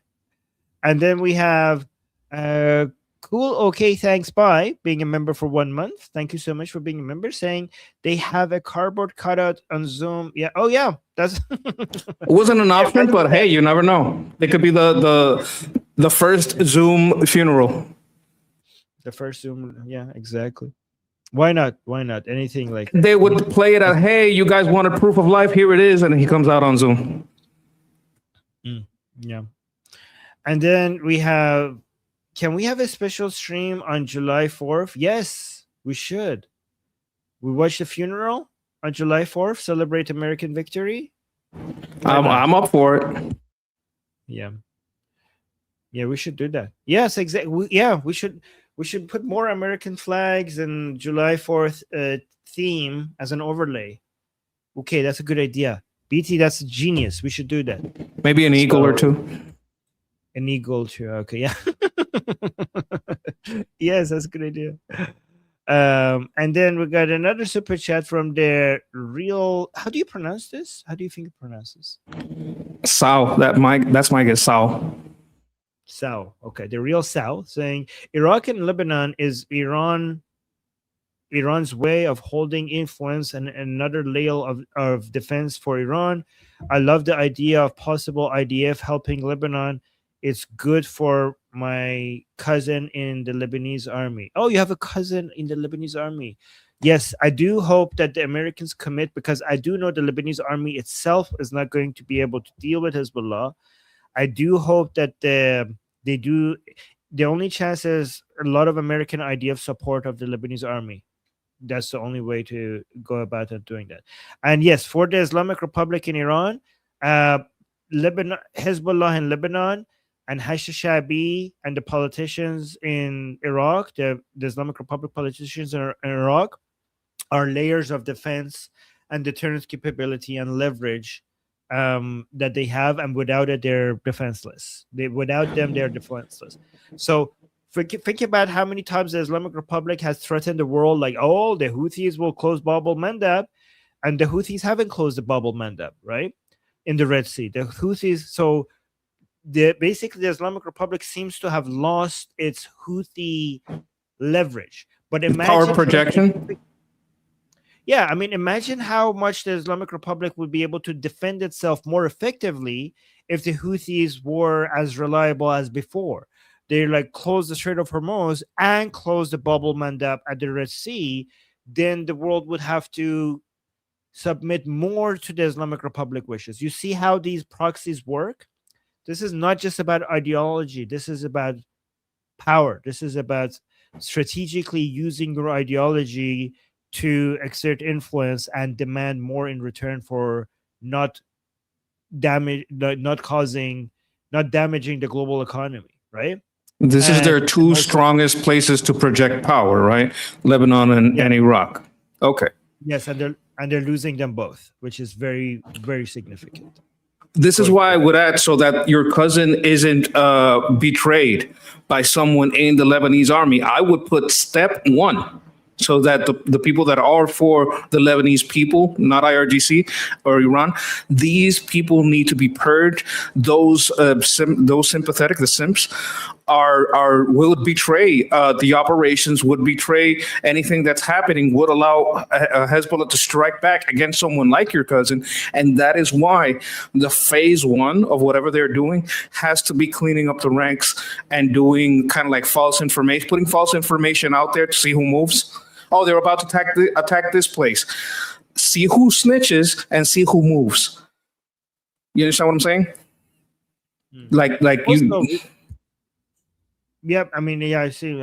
There's a lot of interesting tactics to get to that point to do that. You're right about that, but we forgot something important. We forgot to say. Wait, let me go back to find him. Where is he? Where's the super chat? I shouldn't have unstarted. What was his name? Something Sao? We should have said to him. The real Sao or something like that? The real Sao, yeah. Thank you, brother, for your service. Thank you. Yes, thank you.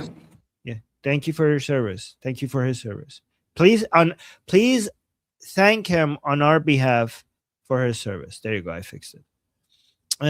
Okay, next another super chat by BT June. Thank you so much, BT June. Fox. How do you pronounce this? Fall is like fake. Like you have fall leather, but it's kind of like a French sounding, the X is silent, like fall leather, like fall taba, like fake taba. Oh, fake, like a fake mushtaba. Fox, you say it. I don't know how it works. Fall taba, because it's in French, they kind of make it silent, the X. Okay, all right. By the way, Monkey, you have background noise today, but it's not that bad. Just wanted to let you know. Okay. Why can't I say that? Is there are some words that I can't just pronounce. Jagatai with a super chat. We had another Jagatai. We had two Jagatais now in our live streams, saying theory: Mushtaba is severely disfigured like Palpatine. He knows seeing him will traumatize his idolizers enough that he would lose significant support. You know what? That is very possible. That is very, very possible. What do you think?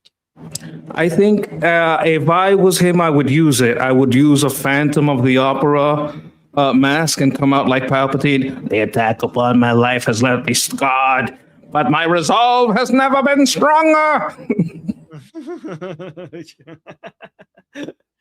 You know, I think if he's alive, his injuries might be even more significant than just being disfigured. Because my question is, why have they not released an audio message from him? Right? Like, if he's disfigured and injured, okay, I get it. No videos, no pictures.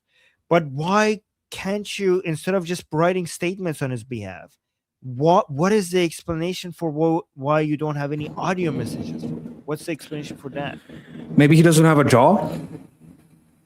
Like if you have to reconstruct the jaw, it becomes very difficult to make the mouth make the shapes that make a voice hearable. He could be missing this whole face, the tongue.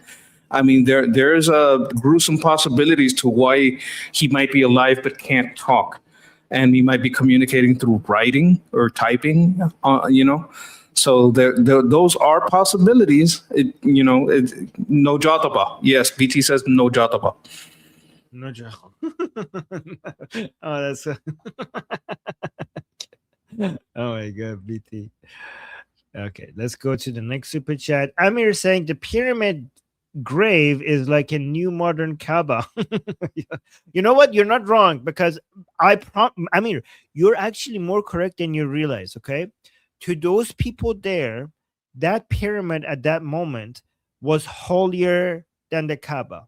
And I'm gonna actually, guys, tell you a secret that most Shias will deny. Okay, the Kaaba is not that important to the Shias.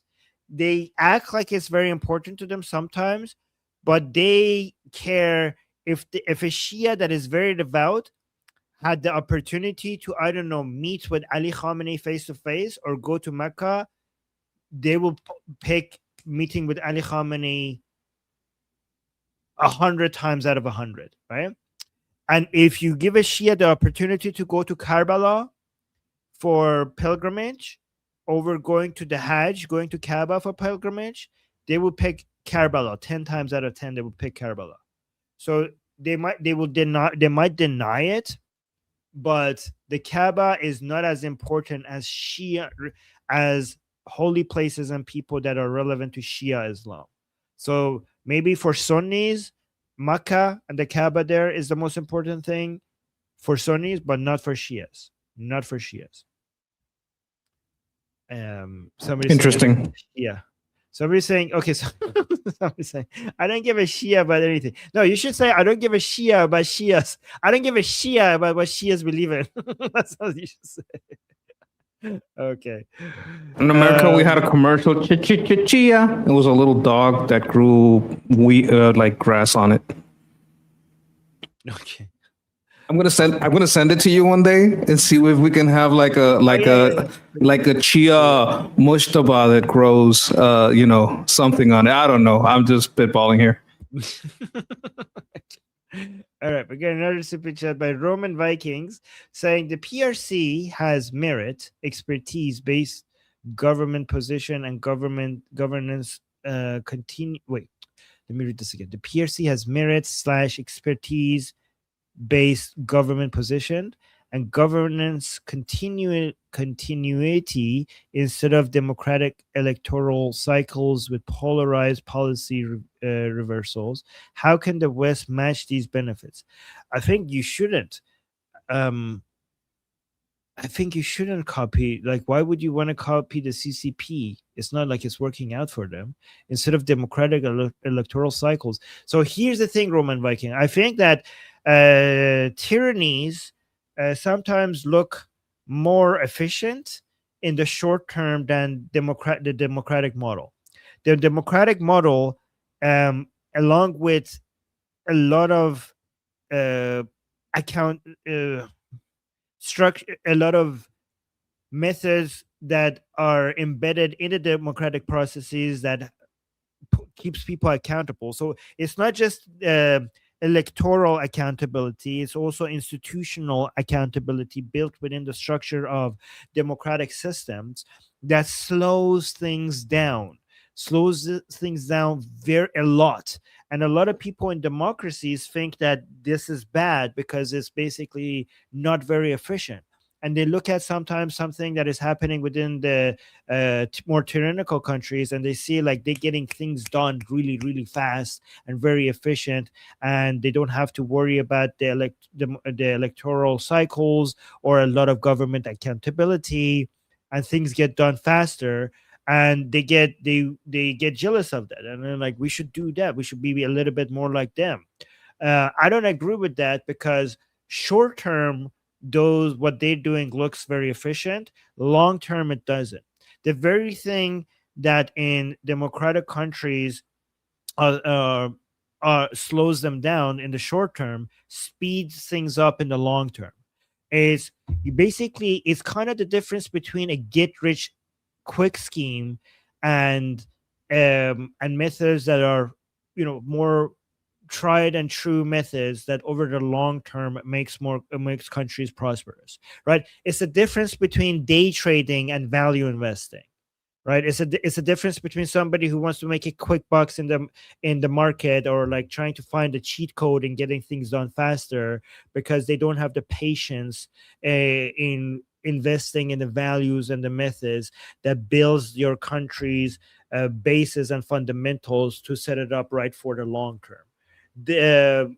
I know it's very annoying to deal with the democratic electoral cycles and people voting wrong short term, and governments, the accountability processes that we have basically causing deadlocks and bills not passing and budgets not getting approved. It looks really inefficient and slow, but just zoom out and look at what actually produces the results in the long term. What you see in the CCP is basically looking at a family that looks like, oh my God, look at them. They're going on vacations every weekend. They have a very nice car. They're doing something really good. Look at their life. They must be doing something well. We are so behind, but they're on credit cards, right? They're in debt. This looks good only in the short term. You might not be living as much of a good life as them. They're like producing, oh my God, look at all the electric cars. Look at all the solar panels. This looks so impressive. Look, they just built a railway like that. They created a factory over 100 days only. My God, this looks so impressive. You know what this resembles? Remember, people were saying that exactly about the Soviet Union, right? The Soviet Union, they were doing things that looked very impressive in the short term. Over the long term, it doesn't work. It doesn't work. Believe in America, believe in the electoral cycles, believe in the fundamental values that makes these countries greater. Over the long term, it works. Can I speak on this from the CCP side? Yeah. What the Soviets did was better than what the CCP did, because they're even worse. The Soviets are bad, but the CCP is even worse. Their rapid building is tofu drag. Right now in Venezuela, they're finding that some of these buildings are made of styrofoam. Who think help them do that? That's why a lot of them collapse. They're terrible, fast construction. That's number one. Number two, you're talking about merit expertise based. This is not a results based. Right? Merit according to who? What? They got some diplomas? Do you know how corrupt these people are? You know how easy it is for one of these princelings to buy a diploma? For one of these princelings to, put their companies and buy some metrics? And what they call merit is not meritorious, because how do you measure whether it gave results? Well, the electorate is going to say, I'm not getting results. And through the ballot box, they will show you merit. You're not going to find merit upon I have this diploma. I'm an expert in this because I have that diploma. What right now Xi Jinping is having to do is he's having to purge a lot of his generals, a lot of his people in tech. Why is he doing that? Is he doing that to consolidate power? Sure. But if they weren't failing, he wouldn't do it. He's not afraid of their power. He's pissed because I don't care if you bought your power or not, you're not getting me results. So because the people got to power through corruption, not results, now they have to be purged. Right? Because someone's going to have to pay the price, and you might have bought your way here, but now that you're here, if I'm not getting the results, you're getting purged. Now, the bottom up methodology is you reward results at the ballot box. That's who's going to determine whether you have merit. What you did is working, so we're going to reward you at the ballot box. That is from the bottom up. The bottom decides, hey, we this is the way we want to go. This is what's giving the most amount of people results. So the most amount of people are going to vote for that. I was just trying to support your argument from the other side. That was really on point. I agree with that. But your audio. So look at this. Alex is agreeing with me. Monkey's audio should be adjusted. You know what I'm gonna do, guys? I'm gonna buy Monkey a microphone. Okay, good microphone. Okay, so Monkey, let me. I did a little adjustment. Is it a little better now or not? Still no? No, your audio quality is really bad. I mean, we don't want it to be just a little bit better. We want your audio quality to be crisp and really, really good. Your audio quality needs to be improved, right? So let me know if you need me to. I want to buy you a gift as a a good microphone, okay? So let me know how I could do that for you. There's an echo. Yeah, there's a little bit of an echo in the back. Maybe. Oh, that's a different kind of problem that I haven't Okay, Echo is different. I haven't looked at Echo. I've more been trying to clear background noise, but I see what you mean. I'm gonna see if I can. I don't know. I guess I could put blankets on the walls or something to make it stop the echo. Get sound thing. What is those things called that you put on the walls or something? Like, yeah, we'll get. You know, what is that called? Like echo cancellation. Echo cancellation. They like styrofoam. There's ways to make it. But I can look into it. Anyways, let me know if I could help with that, okay? Because I want to do help with that if I can, okay? Because you know, people love you and you make so many good points, but we need to fix your audio. Well, tell the people love me. I love you back. Love you guys. Yes, soundproof styrofoam. You know, the Amazon sells this, you know, square things that you could just put on your wall in different places, you know, in different nice colors, and you could, like, it looks good, you know. Yeah, acoustic sound panels. Yeah, that's what it's called. That's correct. Yes, and they're not very expensive. They're actually very cheap. Okay. Oh, we have an idea here. Egg crates. Egg crate wall. Yeah. Okay. Nail Bunny. Yeah, by the way, I don't know why you have echo. There's a tank behind you and you're speaking from an outside. So I don't know. Like you seem to be speaking to us from an open space area. It's a very big tank. That might be it. Yeah, maybe move the tank. Maybe if you move the tank, we'll stop getting the echo. Well, I have to fix it first. Okay. Yeah, oh, yeah. Right. Okay, Nail Bunny, thank you for the super chat saying, when I saw the Khomeini, oh wow, okay. When I saw the Khomeini's funeral, I lost all hope for Iran. Oh no, I thought they loved the regime and have forgotten the Shah. You brought my hope back, Armin. Oh, that is, oh my God, thank you. That's so sweet. Thank you, Nilbani. Appreciate you saying that, guys. Look at this. I brought hope back to Nail Bunny. Thank you, Nail Bunny. Appreciate you saying that. Mwah. Thank you. Yeah, and Nail Bunny, let me tell you something. I don't know. Are you still here? Let me tell you something. I bet you everything that so many people from that funeral are now saying Javid Shah. In that very video that you saw with those crazy people, I bet you a lot of people from that very same funeral are today they're saying Javid Shah. I bet anything, like a huge portion of them. Monkey, why are you angry? Oh, there you go. Why did you get angry? I was commenting to the chat. I'm ordering the parts to fix the tank. I'll fix the tank soon. Okay, sounds good. I thought I said something wrong. And then Casey with a super chat saying, should the Pez, we got Pez, guys, is short for Pezeshkian. I like it. Should the Pez be afraid of helicopter rides? Yes. In fact, for a while after Raisi's death, he was going long distances for meetings on in cars. You know, he was refusing to take a helicopter. And they stole his gas. Oh, by the way, so the previous president died in a helicopter accident. And the new president, Pezeshkian, was refusing to take helicopters. And even though he was going to long meetings or ceremonies that were very far away, he was going there on car. And in the way, he went at they stopped for gas, and the gas station that they stopped at had a mixed the gas that they used had mixed water with fuel, so to steal money from people, right?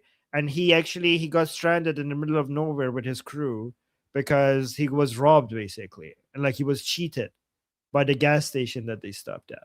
So the president of the Islamic Republic in Iran was stranded in the middle of nowhere because the gas station that they stopped at mixed water and fuel together to be able to save money or basically steal money from them, which is crazy. Corruption run rampant. Yeah, exactly. I mean, it's weird. And then BT June, thank you so much for the super chat saying, Chia Mushtaba, how grow his beard. Oh, yeah, we should do that. That's actually, that might actually sell. Good idea. Chia. No, can you do it with Mushtaba? Chi. No, I can't. I think it's possible. It is a possibility. Or you'd have to do it like on Etsy. But I could see how it could be done, because you could do a 3D mold and then have a way so that you put the water in the head and it waters the beard to make the beard grow. I mean, I could workshop it out. I don't know if this would be a great production run or just a one-off for funds, but yeah. Okay. All right. Yeah, that would. Can we do it as our own merch? Maybe I don't know. That would be a great idea, but I don't know how to do it. Alexia with a super chat. Thank you, Alexia, saying, Armin, if they convince the public with even his real voice, they will say it's not him. They will want to see his face. PS هواتو دارم جاوید شاه. منم هواتو دارم جاوید شاه. What does هواتو دارم mean? Means I got your back. That's so cool. Yeah. So if they convince the public with even his real voice, they will say it's not him. True, but at least some pro-regime people will be satisfied. So here's the thing: the anti-regime people, they're not trying to win them over, but the pro-regime people, if they have his real voice, because a lot of them are desperate to believe in something, so the pro-regime people will buy it. The anti-regime people might not buy it, but they have lost the anti-regime people anyway, so they're not even working on them. They're trying to keep the pro-regime people who they are losing. And if they put his real voice out there, the pro-regime people are so desperate to have faith in something that many of them will be like, okay, fine, he's alive, right? But good question. Steak and Beans with a super chat saying dictatorial and theocratical regimes have way more patience. They don't have elections every 4 years. Yes, but they don't have the wisdom of the crowd. And that is a bug, right? Because they have a lot more patience, but they use that patience to make decisions that is inferior from the decisions that you would get out of a free, open society. Because a free, open society gives you the wisdom of a crowd. Because a free, open society gives you answers based on different ideas and methods competing with each other. It creates a Darwinian competition for the answers that it ends up, that system provides you with an answer that no elite and no wise person would ever be able to reproduce. So in dictatorial regimes, you are relying on the elite and the people who are wise, but the elite and the wise will never be as wise as the wisdom of the crowd. And guys, when I say the wisdom of the crowd, it doesn't mean that the individuals in the crowd are wise. The individuals in the crowd do not need to be wise for the wisdom of the crowd to be greater than the wisdom of the elite.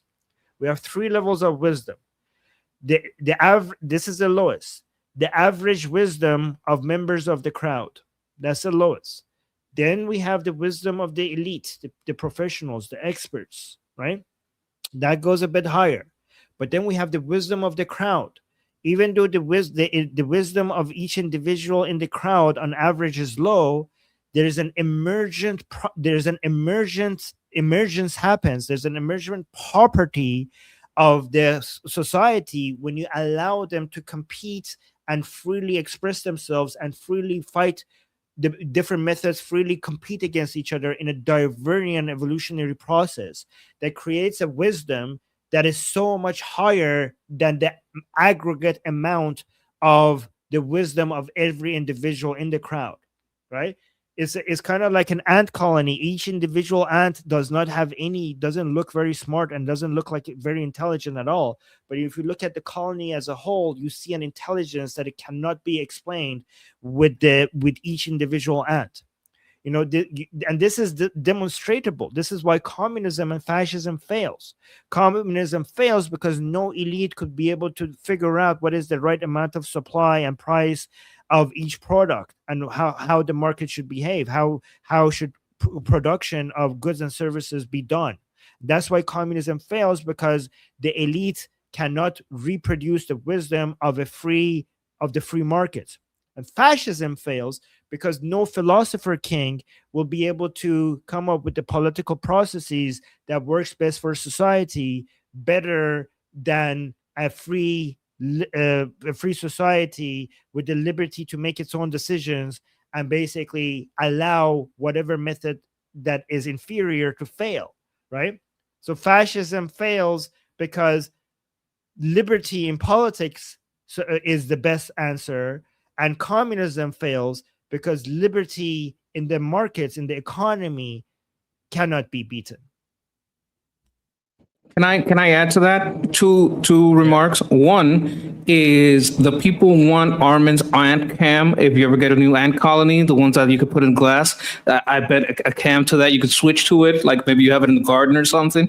Where people are really into the ants. And another thing is, I'm going to go back to something you tend to say. You want to do the most amount of good for the most amount of people, right? The largest amount of good for the most amount of people. How can you measure that? How will you know? Well, the way you measure that is through the ballot box. If the person in charge is not causing the most amount of good for the most amount of people, they will vote someone else in.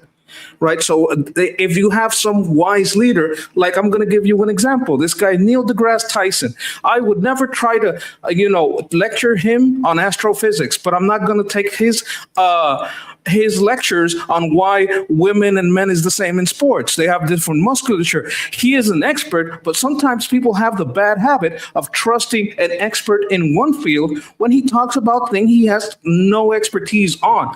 So when you have these elite circles, the reason that you want the wisdom of the crowd is because even though they're smarter than your average person, they don't have the experience of living among the crowd. They don't have the experience outside their area of expertise.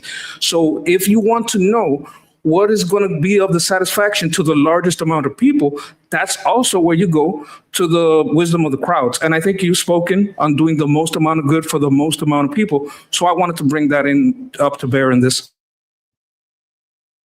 Pretty good. Okay, now I need to go to the last super chat, and after this I need to go soon because I have an important call to make. And guys, thank you so much for all the support and everything, you guys. All the great questions as well. So guys, remember, we have a stream happening in how many hours?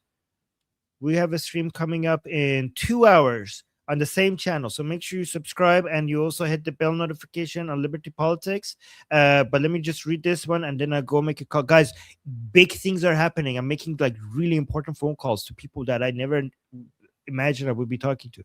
So Cali Fortune with a super chat saying, I'm old and remember the funeral for the original terrorist Khamenei with my grandma. Wow, okay. When carrying the body over the crowd, they dropped him. Yes, exactly. My grandma thought it was the funniest thing ever. It was. Oh my God. Well, that's very sweet. Bless her. That's interesting. Okay, you saw that. You saw it when it happened. That's crazy. That's interesting. Okay. Wow. Okay. I was alive when that happened, but I was too young to understand what's happening. So I was a kid. I was really small. That was good. All right, guys, I need to go really fast. I have a very important phone call. And guys, don't forget to subscribe to Monkey's YouTube channel. The link is in the description. And he will have his own segments on Liberty Politics very soon as well. Oh, Nelben is saying, Armin, I saw it when it happened as well. That's great. Wow. Okay, that's interesting. Okay, guys, I'm going to head out. Love you guys. And 2 hours from now, we're going to go live here again on Liberty Politics. And until then, I'm Israel Chai, Slava Ukraine, Cuba Libre, Long Live America, Javid Shah, Payande Iran. Mwah. See you guys soon.